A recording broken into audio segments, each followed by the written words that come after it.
how did this year go for us? We fell short of our goal of about $200,000. We had more people on payroll and in the business than ever before. We had a new facility that gave us sufficient room to do the job. That was the most painful year we have ever had. Hi, I'm Katie Roering. And I'm Eric Roering. And we're the founders of Fontana Candle Co. We took our hobby of candle making and turned it into $1 million business in 5 years. Welcome to the Candle Couple Podcast. This is Season 2, Episode 1. Like and subscribe to follow along on our journey. So, where have we been? It has been a hot minute since we have done this. In about 5 months. Yeah, I think that our last episode was in July, end of July. Sounds about right. And it is now the first week of January, 2024. So where have we been? What have we been up to?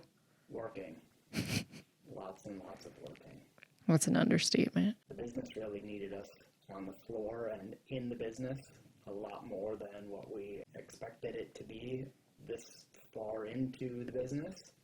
And so orders kept coming in, thankfully. So we had to be out on the floor with our manager and our team. Katie was packing and shipping boxes, and I was labeling and cleaning and restocking candles. So it was by necessity that we had to go out on the floor and work. So for those that are new to us, let's give a little background information on our business. So this week our business turns 6. We've been in business for 6 years now. We do 7 figures of sales, and we have a team of 12. That's Started as a hobby in the basement and has turned into legitimate business. We're very thankful and blessed for that, but it demands a lot of work.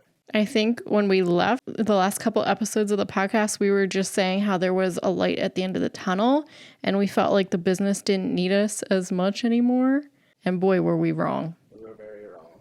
We started our day doing the business stuff at about 4 a.m., 3:30, 4 a.m., working on procurement, working on marketing, working on finances, and then we would go into the shop at 7. We would be on the floor till about 3:30, and then we would come home and continue working on the business. It was a rough fall from a personal standpoint because all we did was work, and that was 7 days a week from probably the start of October till mid-December. That was our schedule. And even right before busy season started, we moved facilities. So we were in a 3,300 square foot facility, and we badly outgrew that. Like, we were just 4 of us in an office, like touching elbows while we sat at our desks. Like, we ran out of space. So we found a 6,500 square foot space. It has both office and warehouse. So it's the perfect flex space for us. It has an actual dock height. So door, so we can take full tractor trailers. Our business really needed to move. So we moved end of July, early August. August 1st. Okay. And that was a painful process too. It was a very painful process. It was all hands on deck. Everybody was moving stuff. Yeah, the entire team. At that point, I think we had 13. And even with 13 people moving everything, it was awful. And we hired people to help us move. Do you want to talk about who you hired there, Eric? Eric's frugal. I'm very frugal. So where did you find our little moving company? U-Haul. U-Haul.com. And it was a father and his young son, 14-year-old son, who I don't think ever lifted anything in his life. Yeah, so it was... So basically 13 of us moving. And we had, 3 different moving trucks because you started with the smallest one, and we were like, this is going to be a bajillion trips. Eric, could you please get a bigger one? So then you got like a regular size U-Haul, and then that wasn't big enough. So then we moved up to like an industrial, like, it's like, okay, we were not prepared for this move at all. No, we weren't. Basically what that all means and boils down to, as much as you envision your business being something that you can work on, when your business needs you to fulfill orders and make product, you have to go do it. You do whatever your business needs you to do. There is no job that yeah. But it's like, you think, okay, I reach $1 million in sales. Like, that's a lot of money. I made it. It should be on autopilot. That's not that much money. When you're scaling your business, growth consumes cash, and you always hear that. And I didn't truly understand it. And now that we're in it, $1 million is not much. We can go through $1 million like that. And I'm a CPA, and I understand accounting. I've studied cash flow sheets. I've done balance sheets, all that stuff. And there's nothing on paper that gets you ready for the real world. Truly managing $150,000 monthly spend of your own money to keep your business going and making sure you have the cash to do it is very different than working in corporate where there's a dozen of you and it's just numbers. When it's your cash and the livelihoods of 13 families relying on your decisions, it's very, very different. It's very stressful and it requires so much attention that I couldn't give it the proper attention during this year. With all of us having to be on the floor to fulfill orders, it lacked. It was really hard and really stressful. This year was very stressful because, yes, we were burning through cash like crazy. I mean, that scared me to see how quickly we could burn through cash because we've never really had a payroll of 12, 13 people. We doubled our payroll from last year. Yeah, like that's scary. When you hit July and candle sales are down substantially, you're like, oh my gosh, do I lay your team off? There's very big implications to these decisions. And it sounds big doubling your payroll, and it is. But we could have used another 5 people. Yes, we were understaffed in every sense of the word. Yeah, from management. So we ended 2023. Our goal was to double sales. Our goal was to get 2 million. In 2023. We didn't do it. We were slightly short, close to the 2 million mark, but we didn't get there. It could have, like we now have right now 12 people on the team. We could have had 5 more people. Like would have just kept up. We could have used 2 more shippers, a picker, 2 more production.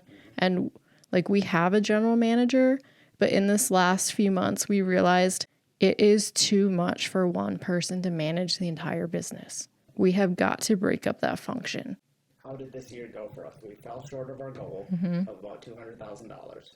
We had more people on payroll and in the business than ever before. We had a new facility that gave us sufficient room to do the job. But it was the most painful year we have ever had. It was really, really hard. This year, I'm the marketer in our business, and I really I internalized a lot of the pressure. Like there are 13 people and all this payroll to support them, and my marketing has to perform. Like I have to bring in the sales to support everyone, but there's not enough time in the day to do everything that I need to do because as the business grows, the marketing continues to scale, and I need 3 more people in the marketing team, but I don't have a budget for 3 more people. So do I just work 24/7 and not sleep? I'm even struggling with it right now, being 2024. It's slower. The holidays are over. But it's like, what do I do to make marketing more scalable for me? Well, it's the first full week coming up of the new year. I already feel behind. It's because we're digging out from what we weren't able to do in the last quarter of last year. Like I want to hit the ground running with new campaigns. I need to be like promoting different products to those that bought during the holidays, cross-promoting products, digging into the data. And it's like, I feel behind. I cannot do what I need to do. Why did we have such a cash crunch this year? We invested a ton into the business this year and into new products, packaging, you name it. New website, new application, a lot of tech, a lot of software. We didn't just blow through money to blow through money. We did a lot of investments into the business that need to pay off this year in 24. So we spent $35,000 on a new website that's about to launch at the end of the month. It is with a company that does conversion rate optimization on your website, and so I went with one of the best agencies in the world. Yep, and they have been top notch to work with, and you truly get what you pay for in that sense. And so while we invested all this money in cash into the business, now we need to see those returns. We also invested in bars of soap. Yep. We bought 15,000 bars of soap that we formulated with a co-man in Vermont. And that launch was really slow. It was really slow. That is a really good point of everyone here is making their own candles or making their own products. There is a very nice piece of having a co-man do something that you can't do, whether it be you don't have the space, you don't have the knowledge, you don't have the people, whatever. The problem with that is minimum order quantities. So our bars of soap, we wanted 3 different scents. We actually wanted 5 or 6. We wanted way more, but the minimum order quantity was 5,000 bars per SKU. mm-hmm. So we don't know enough about soap to make soap in bar form. I don't want to play with lye. I don't want any of that in our shop. Mm-hmm. And so we had a really, really credible third-party manufacturer do it Oh, for us. one of the best soap makers in the country. Yep.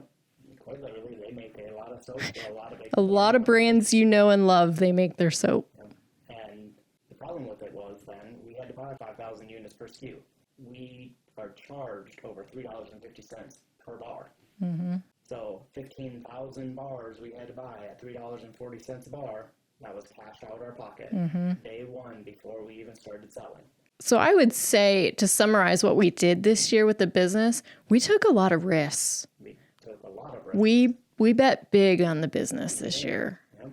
2024 is the year that it has to pay off. Yeah. We also did some custom tubes. So we launched lip balms this year, which we had to buy 10,000 lip balm tubes. Not having ever sold one lip balm, we have no idea or had no idea how they would sell. We also redid our Lux candle or our bigger candle that's in a paper tube. That was another 10,000 tubes we had to buy without ever selling one of them. Because we really did learn last year that, the custom packaging is where it's at. Mm-hmm. To really stand out as a brand in the D2C space and in retail, you need to have beautiful custom packaging. You need a box that's custom printed for the scent. You could spend more on packaging than your product. And at some points, you need to, because we were told by some big retailers that we were looking to partner with, and our packaging wasn't elevated enough. We had a professional designer design our label from the first year. Mm-hmm. From the very beginning. And it's been a very nice label. It's carried us very far. But now we're at that next space or that next iteration that we have to change. It only took us so far. And we need to change it, and we need to be able to elevate it to the next step of growth that kind of takes us away from our humble beginnings and now take the huge risk of, can we scale this business to the next stage? Yeah, is this business really scalable? That's really where we are right now. Like, what can we scale this to? And we don't know, but we had to invest in it like it is to try and figure out if it's even feasible. And that's what I love about the candle industry and the candle business is it doesn't take that much money to start. It truly doesn't. You can start from your kitchen table. That's the beautiful thing about it. It's just, what are your goals? How big do you want to be? And do you have the money to really scale it? And the time to really scale it. We work nonstop. This is all we do. We don't have children, and so we are able to dedicate our entire lives to this thing. Mm-hmm. And if we had kids, if we had soccer practice and all that other stuff to go to, there's no way we could do this. No, I mean, even with our busy season being the holiday season, Thanksgiving, traveling to see your family at Thanksgiving or Christmas is so out of the question now. We haven't done it for 4 years. No, and we won't be able to. For a while, because this business needs every man-hour it can get. And if that's what you're looking to do, that's great. But there's days where it's like, oh boy, just doing it on the weekends at night, making candles and going to a show seems kind of nice. Because you don't get steady paychecks, you don't get any assurity that this thing's going to pay off, and going from a hobby to a legitimate business that you get a paycheck from and you are supporting 13 families with, it just takes everything to a whole new level. And it's funny that when you do have a cash crunch and you sit down, what's one of the first things that gets cut? Our paychecks. You and I both took pay cuts this year. Like, we can't ask our employees to take pay cuts because they have children to feed. And they don't get anything out of this business other than a paycheck. And so being able to make those sacrifices or being willing to make those sacrifices is really important. Unless you're super rich to start with, which we are. Or you're VC backed. I never really understood the VC fundraising world, but now it's like, yeah, you want to scale, you need backing. You need money. Yes. You need a lot of money. Or you need 10, 20 years of growth that you can just slowly put all your earnings back into the business, which we have done. It's fine, but I don't know that I can do another 5 years of how much we work. No, it's not sustainable. it's not fun all the time. I mean, I was burned out at Christmas. I had my fill. Yep, it was tough. We took 8 days off after Christmas, and I was in my pajamas on the couch, and it was the most glorious thing not having to leave the couch and go to work. So yeah, we still did computer work most days. I mean, it never ends. I now have 3 phones because we have to keep up with everything, and being a brand that really relies on social, having the newest phone with the best camera so we can continue storytelling. You're never off. You're always on. There's always a piece of content to shoot or comments to answer. I mean, it just never truly ends. It's a 24/7 business, being e-com. And this year, it was my goal last year to have the employees trained and have enough of them. But we're going to try again this year to be more prepared when candle season comes back around. Well, you got dealt a blow in that your customer service manager and affiliate manager quit 2 weeks before Thanksgiving. Yes. So you were down a trained person. Yeah, it took us a year to train her to get to the point where she got it. She was competent. She did her job well. And then all that knowledge walked out the door right before Thanksgiving. And we needed her the most. Yes. Yes. Yeah, that hurts. Like, there's nothing you can do to prepare for that. No. There's no contingent. And again, unless you have a ton of cash to have someone on reserve. But I mean, how do you deal with that? I just had to do it myself. And that goes back to, if you're the owner of the business and you want it to grow, you will do everything and anything that business needs. One of the things we learned, we hired a general manager. Her 1-year anniversary is this month. And she really had control of the floor and outbound logistics. But with how much time the business was needing to make candles and ship product, the 2 of us and her were on the floor making candles and not doing our jobs. We learned really quickly that general management role really needs to be split. We need 2 different roles. We need someone to watch the floor, someone who has production manufacturing experience, someone that can help with that side of it, and then take her other half of her role and do outbound logistics and finish good inventory management. I think another, again, beautiful thing is you don't need to have a lot of know-how to start a candle business. No. But we had none. We learned from YouTube videos. But now we're at the point where having experienced people who have backgrounds in product development, chemistry, manufacturing, marketing, like, we need knowledgeable people. And that's where we're underfunded because we can't hire them. I listen to a lot of podcasts. You listen to a lot of podcasts. And everyone always says that you get what you pay for in hiring people. If you hire the right people, even though they're more expensive, they'll pay for themselves over the long term or even short term. But you got to be able to afford them to even start. I mean, with the marketing, I keep taking our employees from our production manufacturing floor and bringing them into the role and training them myself. But that takes a lot of time. Whereas if I would have a marketer walk in the door, we'd be on to doing Klaviyo right now. Right. And another point of it is, if we hire a professional marketing person who can just be dedicated to it, that's great. We could probably get it in the budget to do that.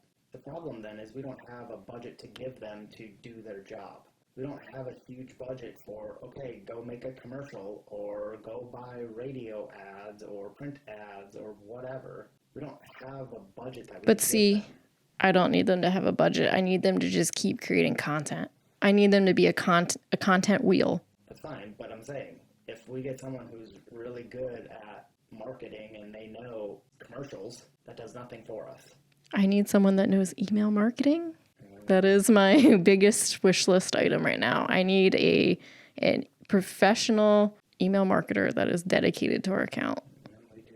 We need a lot of things. We are trying to just get everything out this year for our first episode. We will further refine episodes and pick topics again to talk about. Well, a lot of listeners have been finding us on our Fontana business page and asking where we've been. So, I mean, every time I get a message, I'm like, oh, we do have people that listen and enjoy what we're doing. For a while, I wasn't so sure, but it is, I have been hearing people ask, where have you been? That's good. So if you are listening to this, if you can do whatever they do, thumbs up or a like or leave a comment for us. It helps with the algorithm, they tell us, but more than that, it tells us that you actually want us to spend the time doing this. That would be really helpful because otherwise we're just talking to ourselves. And we could be sitting on the couch watching TV instead because this is a Sunday afternoon. Yeah, please do that. Just let us know that you are listening. I think one of the things I've learned the most now being 3 years in this business full time and not having a corporate job, one of the things I've noticed is how much the 13 of us together can become an echo chamber. Mm-hmm. So we all have our own set of ideas, and those ideas just keep kind of coming together. It helps when we get someone new in the business that has fresh ideas that can help us, whether they're on the floor, in the office, whatever. But when you don't broaden that circle, you don't have a huge circle, it really starts becoming an echo chamber of ideas. And what we're really leaning on this year is leaning back into our SCORE mentors and a couple of other external mentors that have grown their businesses and retired. So getting help, especially if you're by yourself or you're with one other employee, where the two of you are just having the same ideas over and over and over again, you need somebody fresh to come in with a fresh set of eyes, a different way to look at something, and give you some mentoring. If you're not a part of SCORE, go be a part of SCORE. We're not affiliated with SCORE, it's a nonprofit. Well, it's free. It's I mean, it's amazing information for free. You are with someone who gets business and knows business, has connections, on and on and on. Go get a SCORE mentor, someone that can have an unbiased conversation with you about your ideas and get a fresh look at your business. You really need someone to challenge you. You do. Because I hate being challenged, but after it happens, it's like, okay, wait a minute. I did just get some insight that I did not think about before. If you don't have a mentor from SCORE or external, someone who can truly be unbiased, find one. If you have another maker circle that you're in with other makers at events that you've met, have coffee with them, have a conversation with them. They don't have to make candles or the same product as you, but just see what they're doing, see what they're thinking, see what they're hearing in their industry. Have a conversation with someone outside of your business circle, because it's really easy just to talk with those people because you spend so much time with them. Mm-hmm. Don't be afraid to ask for help. Yeah, we're learning that. I have no problem asking for help. It's you that you don't like it. Asking for help. Yeah. Yep. When I'm having trouble, I have no problem saying, "Hey, I'm having trouble. Can someone help me?" I'll be down at the bottom of the ocean drowning before I ask help. So don't be like me. As we've grown too, especially in the past year, as we've invested so much in technology and the different platforms and everything, we have so much data now. Mm-hmm. We don't have the time to mine it and use it to make data-driven decisions. So my goal for this year is to really lean hard into analyzing and understanding our data and using it to drive a lot of our marketing and product development decisions. Yeah, we really do. We've invested a lot of money in technology. I think we spend $15,000 a month on technologies. It's that much? Yeah, something like that. Oh my goodness. Because we just got on Shopify Plus. That's $2,000 a month. $2,000 a month. All of the sales data, all of these marketing data, all of our manufacturing data. We need to have time to look at that and make decisions now. Take these investments of all this technology that we're paying for and start really utilizing them. Well, for example, like when we have a defective candle, we use wooden wicks. Sometimes, the wick doesn't perform right. So we send reshipments out with replacement candles. And in the middle of the holiday season, it just felt like we were just constantly reshipping and defect. And it was like, oh my goodness. Then I sat down and actually crunched the numbers, and it was like 0.01% of our volume was defects. That's the thing. You only hear negative most of the time. And so it can sound really loud when that's all you're hearing. And that can be the top of your mind when that's all you're hearing, and makes it seem much bigger than it actually is. But if you don't have the time to look at the data, it is big because that's all you're hearing. And so that's something we really have to focus on. And that's really another goal of our 2024 is putting the right people in the right places so that you and I can work on the business, not in the business. Because fortunately, we only ran out of something once. Yeah, procurement was much more smooth this year. Yeah, supply chain was a lot easier this year. So last year's lead times of 2 to 3 weeks are down to 1 week, which made things a lot easier. But I bought the wrong beeswax once because I was in such a rush. And so because I couldn't do my daily job that the business needs me to do because I'm on the floor, it really suffered. Well, it's also fascinating to watch when you're on the floor because our employees, they gravitate going to you for any problems instead of our general manager. So when you're on the floor, like you're constantly being pulled off what you're doing to extinguish fires, basically. And it's like, wait, that's the job of our general manager. And I understand it because I've developed every process in there. And so I know exactly what to do. And rather than when there's 100 hours of work to do in the day, spending 2 of them for her to figure it out and me just being able to spend 3 seconds to figure it out, just let me fix it. But for the long term, you will never leave the floor. I'll never do my job if I keep doing that. No. And that's where we really need to do training this summer and in the slower season to be able to get me off the floor so that she can do that. And well, remember, the job's too big for her to do production. So hopefully end of July, early August, find a production manager that we can get up and running. Yeah, because we need one. This business needs one and our personal lives need one.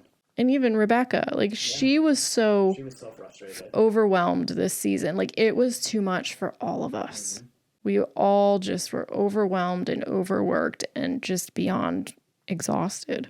We were very blessed in that the volume came, and I would much rather have the problems that we had than not having any volume at all. Because 2023 was hard.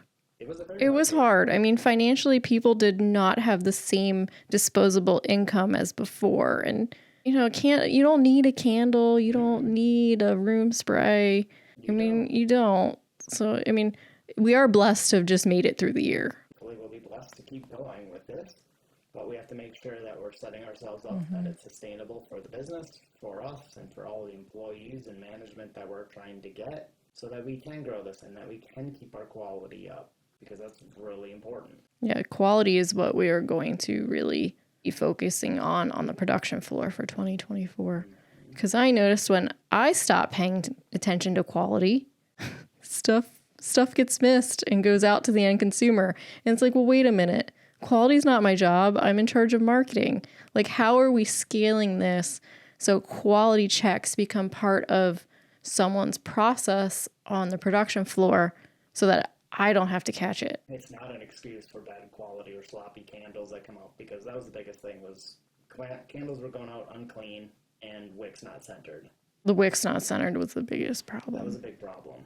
And it's not an excuse, but when we made 100,000 candles this year and we were selling them as fast as we were making them, that's what everyone was seeing on the floor was nothing was sitting in backstock. It was just moving right to library and out the door. It was, oh crap, I have to get this done. And people started cutting corners, and that's what we have to instill in them, that's not right. We are a culture of quality. When people are paying $26 for a candle, it has to be perfect for them. If we don't have quality, we might as well just close up. No matter what size your business is, quality is essential. But it's how do I put this into the processes so it does not get missed. So it becomes second nature and everyone just knows. That's where we really building processes and scaling them. That's like all our business is right now. It really is. And we've put processes in place, but they haven't stuck. And so building a process, but then also ensuring those processes are followed, regardless of how busy you are, is the next step of that. Well, actions have consequences. And it's like, okay, how do you manage your team? What is your leadership style? You have to lead your team. If there's no consequences to bad quality, no one's going to pay attention. They don't care about this business as much as we do. No. But I will say our team, we are very blessed. They do care. We have an amazing team. Yes. I'm not ignorant enough to think that they care as much as you and I do. No, of course not. And I wouldn't expect them to. No, their lives don't revolve around it, and they shouldn't. No, it's not their business. Making sure that we have somebody in there that can hold them accountable to any kind of deviations in our process is something that we need. Well, and that's why you need, as you scale, to have good managers, because Eric will be the first one to tell you that is not a strong suit. No. You do not hold people accountable. No, I don't. Really working on that. And that's why they gravitate towards you. They love you. You can get away with everything from me. So our business is now 6 years in. We did 1.8 million last year, which was awesome. We're shooting for 50% growth this year with new products, continuing to grow our returning customer rate, continue with new customer acquisition. Year